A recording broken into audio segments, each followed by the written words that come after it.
Anak zaman sekarang ngurus anak ribet banget, sok pakai standar parenting bule segala. Gue awalnya juga males belajar ginian, Pak. Sampai akhirnya gue sadar sendiri kalau belajar parentingan yang biasa dipraktekin bule itu ngebikin ngurus anak jadi hemat banget. Real hemat ya, Pak. Dan swear belajar beginian tuh bikin ngurus anak kayak hampir nggak ada beban. Gue kasih contoh dari parenting ala Prancis yang lagi tiap hari gue pelajarin dengan prinsip membesarkan low maintenance baby atau bayi yang hemat biaya. Contoh pertama, anak lu ogah makan. Parenting bule mah kalau soal makan nggak pakai nego, lu ngasih makan dia ogah-ogahan ya udah. Lo kalau sekarang nggak mau makan ya udah, hidup kelaparan aja sana. Udah dibiarin makanannya dipulangin. Gue kalau nggak tahu ginian bakal ngira tega banget gue sama bayi. Tapi ternyata yang bikin anak kita trauma makan, sampai-sampai efek jangka panjangnya pas udah gede dia bakal dendam karena kondisi psikologisnya sampai dia obesitas. Yang bikin itu semua kejadian bukan gara-gara kita nggak ngasih dia makan, tapi gara-gara kita maksa dia makan. Dan karena kita biarin kelaparan, akhirnya dia belajar untuk cari makan sendiri, bukan cari nafkah ya, maksudnya kayak minta makan gitu loh. Contoh kedua, anak lu makan pilih-pilih, terus setiap gak suka dilempar ke lantai. Awalnya gue sama istri ngeliat anakku kayak gitu, wah gila, gue beliin spaghetti, beliin daging ini itu, udah segala lauk dicobain, gak semua lauk dia suka juga, boros demi nyari makanan yang dia seneng buat dimakan. Solusi parenting bule gak kayak gitu. Akhirnya gue belajar kalau ternyata anak itu bakal makan apapun asal minimal usaha lu itu udah sampai 20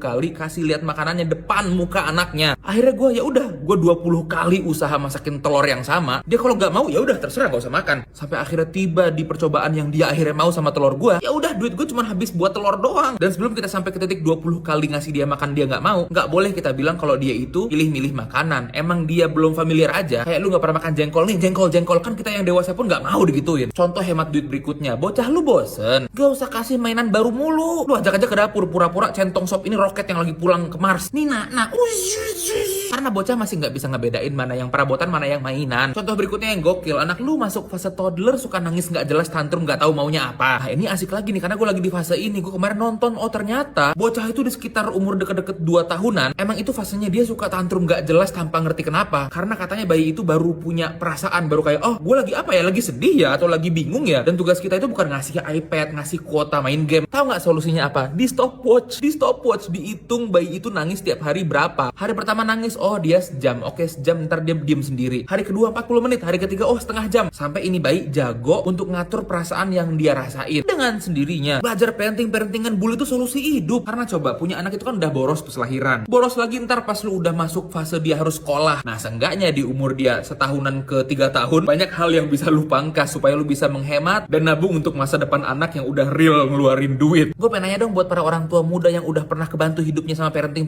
bule kayak gini, coba spill di komen, hidup kalian lebih hemat karena parentingan begitu, karena ngepraktekin tips apa? Gue pengen tahu juga.